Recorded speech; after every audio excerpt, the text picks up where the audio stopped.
देवघर 12 ज्योतिर्लिंगों में से एक झारखंड का प्रसिद्ध तीर्थ स्थल, जिसकी दूरी राजधानी रांची से करीब 250 किलोमीटर है और जो राज्य की पौराणिक पारंपरिक सभ्यता और संस्कृति को जीवंत करता है।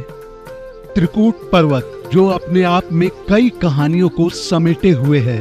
देवघर स्थित त्रिकूट पर्वत झारखंड के सबसे विशाल पहाड़ियों में आता है।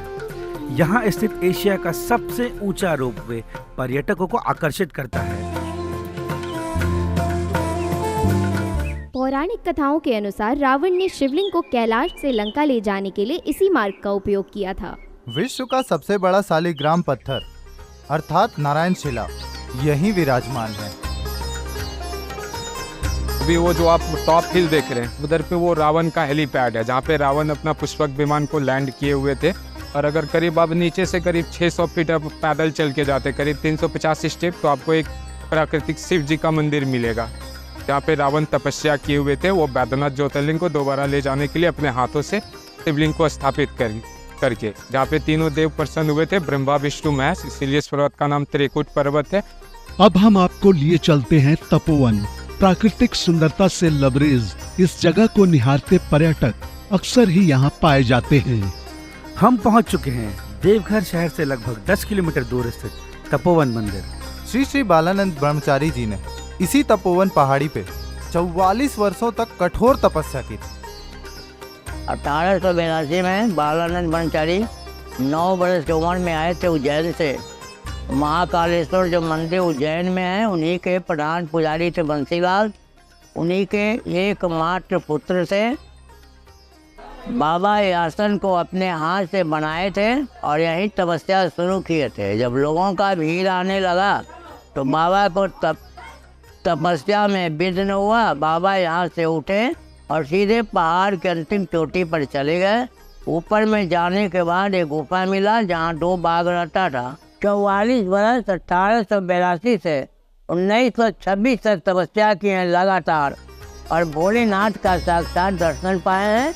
भोलेनाथ का उल्टा चरण ऊपर के गुफा में है, जो दुनिया में कहीं नहीं है।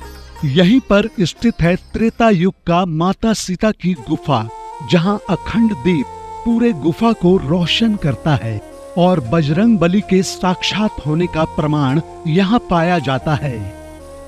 अब हम आ पहुंचे हैं भजन और कीर्तन मंडली के बीच पगला बाबा आश्रम।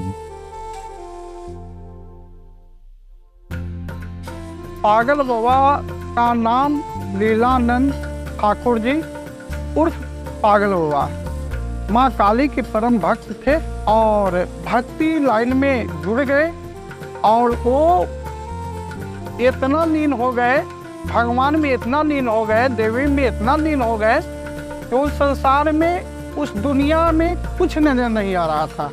ये है रावण और बैजू के मिलन का पवित्र स्थल हरला जोरी मंदिर। हरला जोरी यानी विष्णु और शिव के मिलन के स्थान पर हम लोग खड़े हैं। हरला जोरी वो जगह है जहाँ विष्णु जी ने बैजू का रूप लेकर रावण को छला था।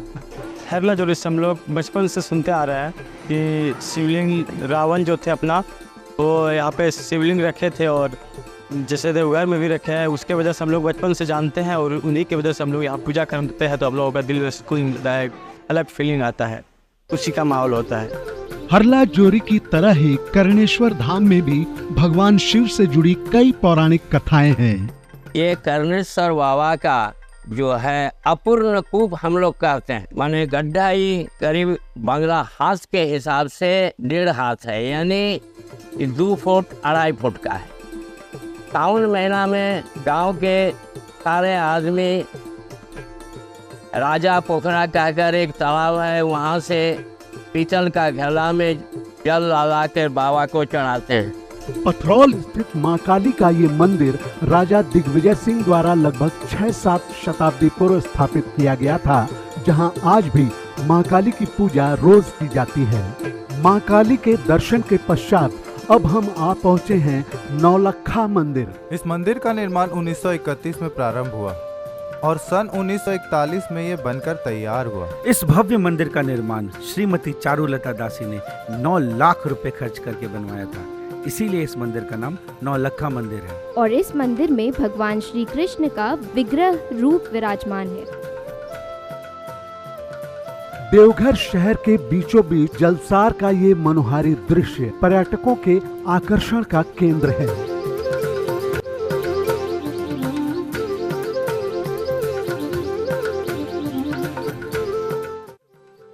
पौराणिक कथाओं के अनुसार एक बार रावण जबरन शिव धाम में घुसने की कोशिश कर रहा था। तब शिव के द्वारपाल नंदी थे। नंदी ने उन्हें रोका। रावण क्रोधित हो गया और नंदी को जोर से इस पहाड़ पे पटक दिया। इसीलिए इस पहाड़ का नाम नंदी पहाड़ है। देवघर में पंचकोशी तीर्थ स्थान है। नंदन पहाड़, तपोवन, त्रिकुटी, अरला जोड़ी, बैद्यनाथ धाम, 5 जगह। इसमें रमणीय सबसे ज्यादा बैद्यनाथ धाम और नंदन पहाड़। बैद्यनाथ मंदिर से लगभग 200 मीटर दूर स्थित ये है रावण द्वारा निर्मित शिव गंगा।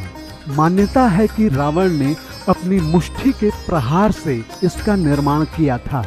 शिव गंगा का जल पाताल लोक से आता है।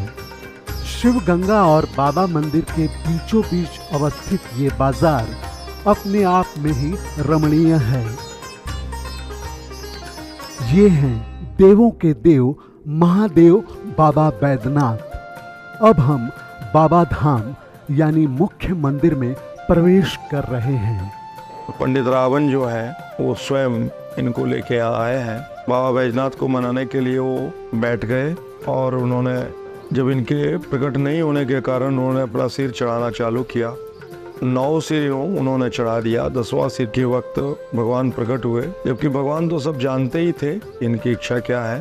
तो उन्होंने भगवान से कहा कि भगवान अब हमारे साथ लंका चले। तो उन्होंने एक शर्त पे ये बातें उनकी मानी कि हमको यहाँ से एक बार में लंका ले जाओगे, अगर कहीं रखोगे तो फिर मैं वहाँ से हटूंगा नहीं। तो उस समय यहाँ पे नारायण ब्राह्मण के रूप में यहाँ पे विचरित कर रहे थे। तो उन्होंने उनको देखा और उनको जाके बोला कि पंडित ये आप इनको भगवान को रखिए, मैं गया और आया। तो भगवान अब स्वच्छ रूप से उनको अपने भाव से कहा कि ठीक है मैं इनको रखूंगा, लेकिन आप जल्दी नहीं आएंगे तो मैं फिर इनको नीचे रख दूंगा। तो उन्होंने कहा कि मैं गया और आया, पर उनके जाने के बाद उन्हें काफ़ी टाइम लगा।